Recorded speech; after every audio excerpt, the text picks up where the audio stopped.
গুনাহ করেছি, এমন এক বড় পাপের কাজ করেছি যে পাপের কাজ করার কারণে আমার উপর হদ জারি করা জরুরি হয়ে গেছে।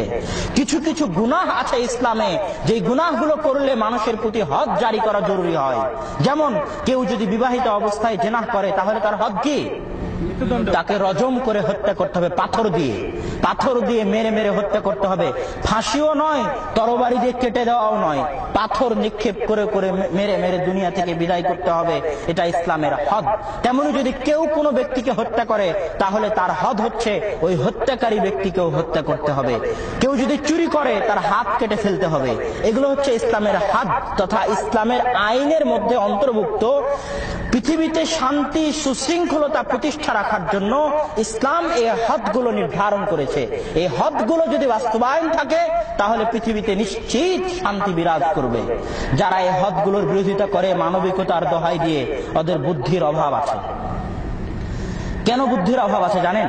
আমি একটু অন্য প্রসঙ্গে চলে গেলাম, তাও বলি কেন বুদ্ধির অভাব আছে। যারা বলে যে এই যে রজম করে হত্যা করতে হবে, কত একটা মানুষের তো মানবিকতা থাকা উচিত, পাথর দিয়ে মেরে মেরে হত্যা করবে একজন মানুষকে।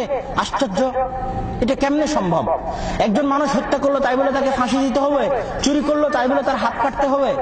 এই যে মানবিকতার দোহাই দিয়ে ইহুদি খ্রিস্টানরা ইসলামের হদগুলোকে প্রশ্নবিদ্ধ করে, তার এক নাম্বার উদাহরণ, মনে করেন আপনার বোন বা আপনার মায়ের সাথে যদি কেউ খারাপ কাজে লিপ্ত হয়, আপনার মা এবং আপনার বোনকে যদি কেউ ধর্ষণ করে, আপনি তাকে কাছে পেলে হত্যা করবেন না?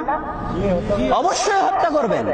হচ্ছে বাংলাদেশে বা অন্যান্য দেশে যখন কোথাও ধর্ষণ সংঘটিত হচ্ছে তখন মিটিং করে ফাঁসি চাই করে একাকার অবস্থা। কিছুদিন আগে পরিমল নামে একটা শিক্ষকের যাবজ্জীবনের কারাদণ্ড হলো, বাংলাদেশ সরকার যাবজ্জীবন কারাদণ্ড দিল। তার অপরাধ ছিল ধর্ষণ। তো অনেকের নিন্দা যে অমুকের যদি ফাঁসি হয় তাই আর কোনো ফাঁসি হবে না, ধর্ষকের ফাঁসি চাই। তো ওই সময় ঠিকই ফাঁসি চাচ্ছেন, আবার যখন ইসলাম বাস্তবায়ন করছে তখন বলছেন মানবিকতার দোহাই দিচ্ছেন। এই জায়গায় যেটা বলতে চাচ্ছিলাম সেটা এখনো বলিনি, যে যেই সমস্ত সংবিধান, যেই সমস্ত মানুষেরা নিজেদের বিবেক প্রসূত সংবিধান দিয়ে আল্লাহ সুবহানাহু ওয়া তাআলার আনিত বিধানকে প্রশ্নবিদ্ধ করছে মানবিকতার দোহাই দিয়ে, তাদের উদ্দেশ্যে তিনটা কথা। যারা নিজেরা সংসদ ভবনে বসে আইন তৈরি করেছে, আইন প্রণয়ন করেছে, বাংলাদেশের হোক, ভারতের হোক, আমেরিকার হোক, ইংল্যান্ডের হোক, তাদের উদ্দেশ্যে তিনটা কথা। আপনি যে আইন প্রণয়ন করেছেন, আপনি কি নিশ্চিত জানেন যে এই আইন প্রণয়নের মাধ্যমে বাংলাদেশে শান্তি ফিরে আসবে? আপনি কি ভবিষ্যতের খবর রাখেন? যে সমস্ত 300 জন সদস্য, 360 জন পার্লামেন্টের সদস্য, তাদের উদ্দেশ্যে জিজ্ঞাসা যে আপনি কি ভবিষ্যতের খবর রাখেন? ভবিষ্যৎ কি আপনি নিশ্চিত ভাবে বলতে পারেন যে এই আইনের মাধ্যমে বাংলাদেশে শান্তি প্রণয়ন হবে?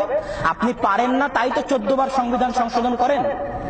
আপনার যদি নিশ্চিত ভবিষ্যৎ সম্পর্কে বিশ্বাস থাকতো তাহলে একবারই সংবিধান প্রণয়ন করতেন, 14 বার সংবিধানে পরিবর্তন আনতেন না। আপনি তো ভবিষ্যতের খবর রাখেন না, আপনি তো মানুষ। আচ্ছা, আপনার কাছে দ্বিতীয় জিজ্ঞাসা, আপনি কি জানেন পৃথিবী যখন থেকে শুরু হয়েছিল তখন থেকে আজ পর্যন্ত পৃথিবীর কোথায়, কোন প্রান্তে, কোন কোনায় কোন আইন বাস্তবায়ন করার কারণে শান্তি প্রতিষ্ঠা হয়েছিল আর কোন আইন বাস্তবায়ন না করার কারণে অশান্তি প্রতিষ্ঠা হয়েছিল?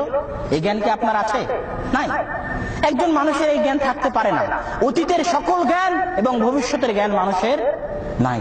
আপনার উদ্দেশ্যে তৃতীয় প্রশ্ন, আপনি কি হিংসা থেকে মুক্ত? আপনি কি রাগ থেকে মুক্ত? আপনি কি আবেগ থেকে মুক্ত?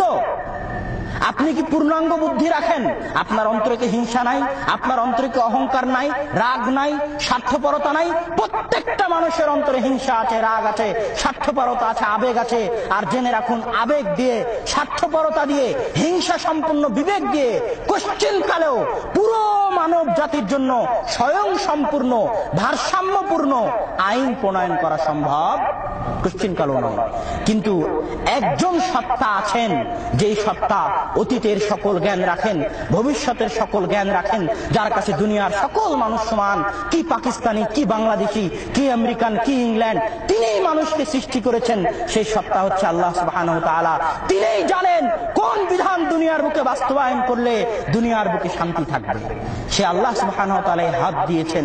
আর আপনি আপনার দুর্বল মেধা নিয়ে, অতীতের জ্ঞান আপনার কাছে নাই, জাহেল মূর্খ, ভবিষ্যতের জ্ঞান আপনার কাছে নাই, জাহেল মূর্খ, আবেগ থেকে মুক্ত নন, হিংসা থেকে মুক্ত নন, পার্লামেন্টে বসে ইসলামের আইনের বিরোধিতা করেন। এত বড় স্পর্ধতা, এত বড় সাহস কোথায় আপনি পেলেন?